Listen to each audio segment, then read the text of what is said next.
السلام علیکم ورحمۃ اللہ وبرکاتہ۔ اعوذ باللہ من الشیطان الرجیم، بسم اللہ الرحمن الرحیم۔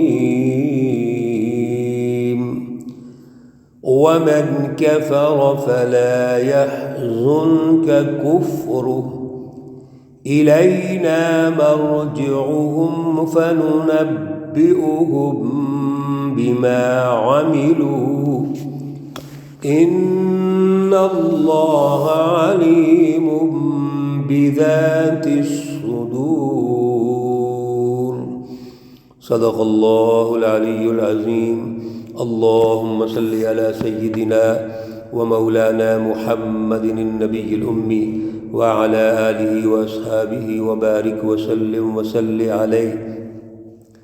معزز سامعین و سامعات، سورۃ لقمان پارہ نمبر 21، آیات مقدسہ نمبر 23 تا 26 ہیں۔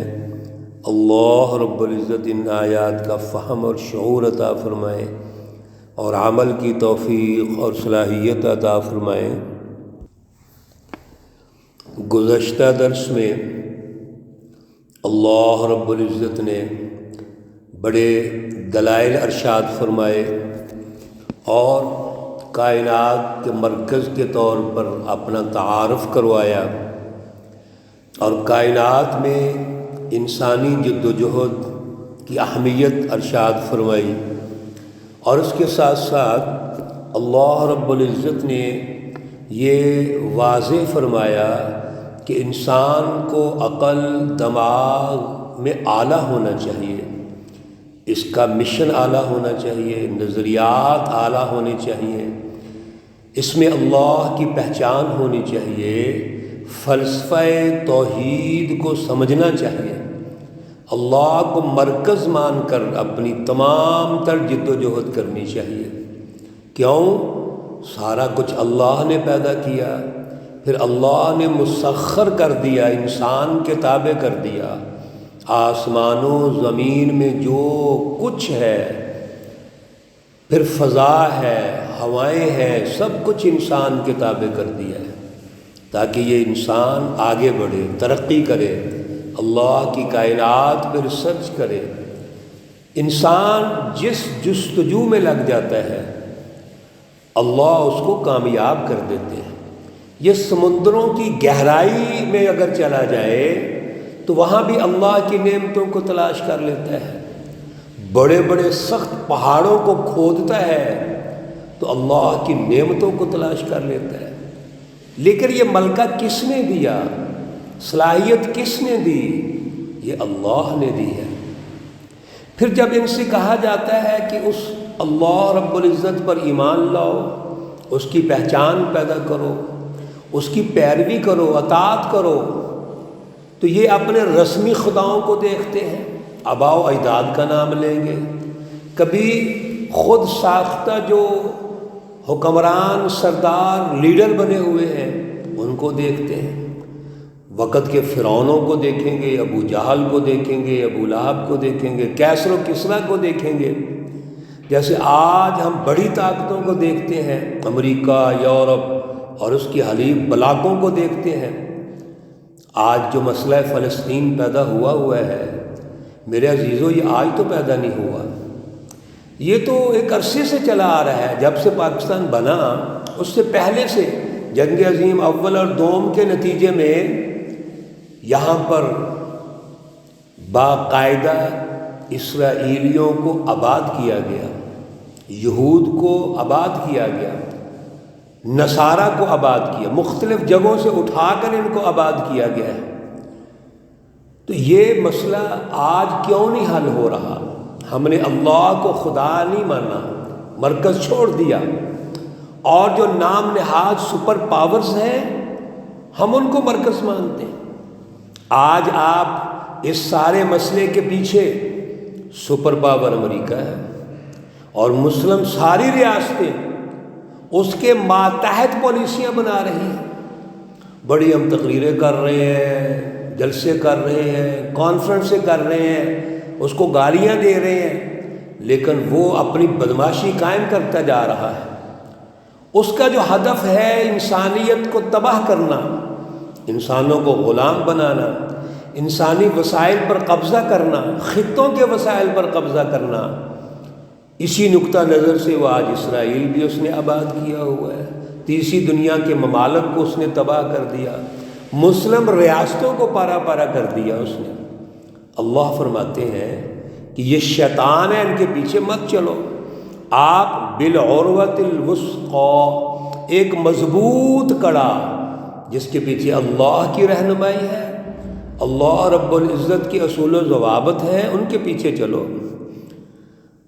اور پھر رسول اللہ صلی اللہ علیہ وسلم کو یہ بات سمجھا دی، ومن کفر، جس نے انکار کر دیا ساری کوشش کے باوجود، سمجھانے کے باوجود، دلائل پیش کرنے کے باوجود، الموعظۃ الحسنہ کے باوجود، فلا یحزنک، بس آپ غم نہ کھاؤ، کفرہ، اس کے کفر کا۔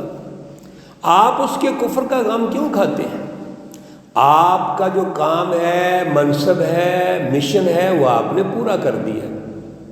یہاں سے یہ بات واضح ہو گئی کہ سچی جماعت کا کام دعوت ہے، سچی جماعت کا کام یہ ہے کہ وہ اپنے مشن پر قائم رہے، اس میں کمپرومائز نہیں ہونا چاہیے۔ سچی جماعت کا کام یہ ہے کہ وہ شعوری جدوجہد جاری رکھے، لیکن اگر کوئی نہیں مانتا، انکار کرتا ہے، کفر اور شرک کرتا ہے، تو اللہ فرما رہے ہیں کہ آپ پریشان نہ ہوں، آپ اپنے کام کو جاری رکھیں، مشن پورا کریں۔ کیوں؟ الینا مرجعہم، یہ کب تک دنیا کے اندر تکبر اور غرور کر کے، انکار کر کے آپ کا مقابلہ کر سکیں گے؟ انہوں نے ہماری طرف ہی لوٹنا ہے۔ فَنُنَبِّئُهُم بِمَا عَمِلُوا، پھر ہم ان کو بتلائیں گے جو انہوں نے کیا ہے۔ وَإِنَّ اللَّهَ عَلِيمٌ بِذَاتِ الصُّدُورِ، بے شک اللہ رب العزت سینوں کی، دلوں کی باتوں کو بھی جانتے ہیں۔ اللہ تو علیم ہے، اللہ ان کی رگ رگ کو جانتے ہیں۔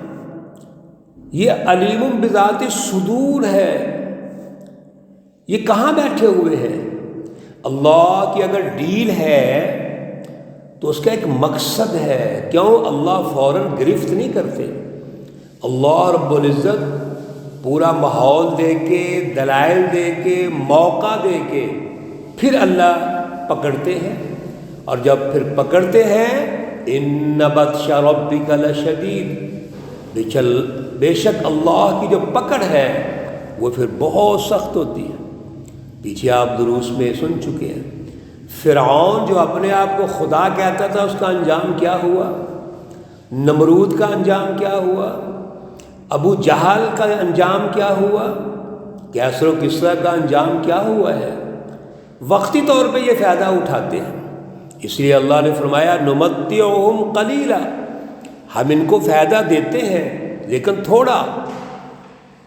سائنسی ایجادات اور معاشرتی مینجمنٹ جو بھی کرے گا، اللہ اس کو فائدہ ضرور دیں گے، لیکن یہ تھوڑا فائدہ ہے، 10 سال، 20 سال، 40 سال، 50 سال، بالآخر کیا ہوگا؟ ثم نضطرهم الى عذاب غلیظ، پھر ہم ان کو مجبور کر دیں گے، پکڑ لیں گے سخت عذاب کی طرف۔ یہ وقتی فائدے ہیں، اور وقتی فائدہ تو اللہ نے دینا ہی دینا ہے۔ آج میرے عزیزو، دنیا میں 7.5 ارب آبادی ہے، اللہ کو ماننے والے تو بہت تھوڑے ہیں، وہ 1.25 ارب ہوں گے، اور وہ بھی نام نہاد اللہ کو ماننے والے۔ لیکن اللہ تو سب کو دے رہا ہے، اللہ سب کو پال رہا ہے، سب کا خالق ہے، مالک ہے، رازق ہے۔ جو نہیں مانتا اللہ ان کو بھی دیتا ہے، جو مانتے ہیں اللہ ان کو بھی دیتے ہیں۔ ہاں، جو اللہ کو مانتے ہیں ان کا جو کردار ہے وہ قیادت والا ہوتا ہے، وہ سوسائٹی کے لیڈر ہوتے ہیں، وہ قائدین ہوتے ہیں۔ اللہ فرماتے ہیں ان کی سوچ دیکھیے ذرا، وَلَئِن سَأَلْتَهُمْ، اور اگر ان سے سوال کریں، من خلق السماوات والارض، زمین و آسمان کو پیدا کرنے والا کون ہے، لَيَقُولُنَّ اللَّهُ، تو کہیں گے کہ یہ تو اللہ رب العزت کی ذات اقدس ہے۔ جب ان سے سوال کرتے ہیں زمین و آسمان کی تخلیق کا تو اللہ کے بارے میں گواہی دیں گے، لیکن جب عملی فیلڈ میں آتے ہیں تو منکر ہو جاتے ہیں، حزب اللہ سچی جماعتوں کے مخالف ہو جاتے ہیں۔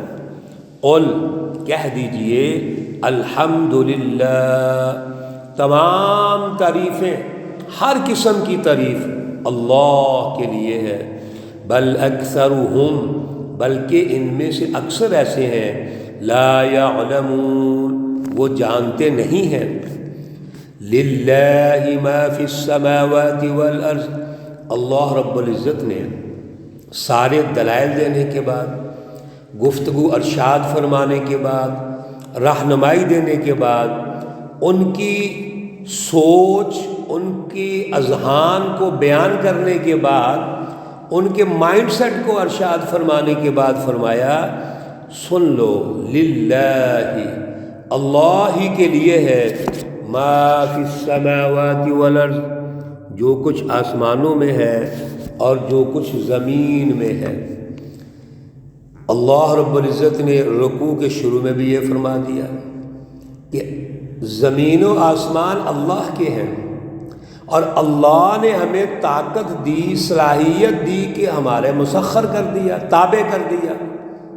پھر اللہ نے یہاں ارشاد فرما دیا کہ یہ زمین و آسمان جو آپ کے تابع ہیں اور اس کے تمام چیزیں آپ کے تابع ہیں، یہ مت بولو، للہ، اللہ کے لیے، یہ اللہ کی ہے۔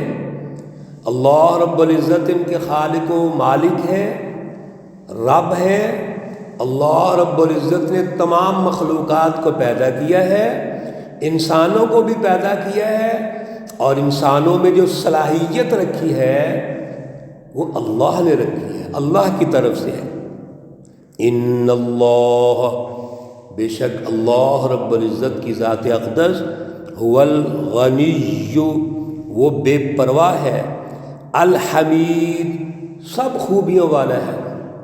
اللہ نے اپنا جو تعارف فرمایا وہ یہ ہے کہ یہ سب کچھ میرا ہے لیکن تمہارے لیے ہے، مجھے ان کی ضرورت نہیں ہے۔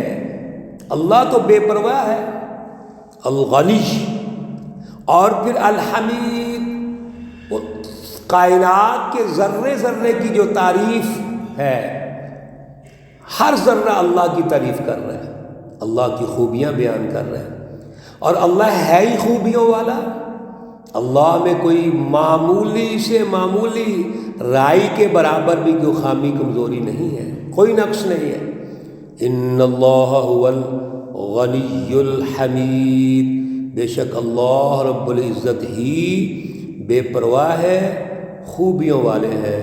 میرے عزیزو، اللہ کی پہچان پیدا کیجئے، اللہ رب العزت سے محبت کیجئے، اور محبت نعروں میں نہیں، لفظوں میں نہیں، اللہ کی اس فلسفی کو اختیار کرنے میں ہے، اللہ کو مرکز ماننے میں ہے، اس کی رٹ قائم کرنے میں ہے اپنے دماغوں پر، اپنے دلوں پر۔ اور پھر سچی جماعت کا کام یہ ہے کہ معاشرے پر اس کی رٹ قائم کرے۔ اللہ ہمیں توفیق عطا فرمائے، صلاحیت عطا فرمائے۔ اللہ رب العزت تمام مرحومین و مرحومات کو جنت الفردوس میں اعلیٰ مقام عطا فرمائے۔ اللہ رب العزت تمام بیماروں کو شفائے کاملہ عاجلہ مستمرہ عطا فرمائے۔ ربنا تقبل منا انك انت السميع العليم وتب علينا انك انت التواب الرحيم، وصلى الله تعالى على النبي الأمي